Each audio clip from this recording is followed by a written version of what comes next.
குறிப்பாக அம்மா மக்கள் முன்னேற்ற கழகத்தை பொறுத்தவரை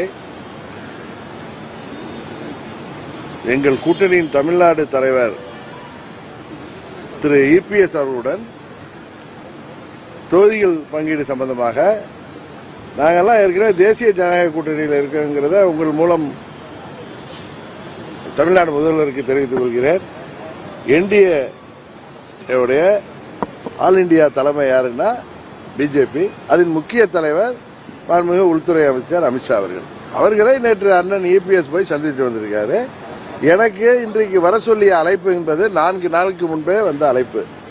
அதனால நீங்களா தொகுதி பங்கீடுக்கு தான் நாங்க போறோம் அப்படின்னு நீங்களா முடிவெடுத்தா, நீங்களே கேள்வியிலே லீட் கொடுத்தா அதுக்கு நான் பதில் சொல்ல வேண்டிய அவசியம் இல்லை. உங்கள் கேள்வியில் தவறான கேள்வி என்பதுதான் எனது பதில். இன்றைக்கு நாங்கள் செல்வது முதலமைச்சர் சொல்வது போல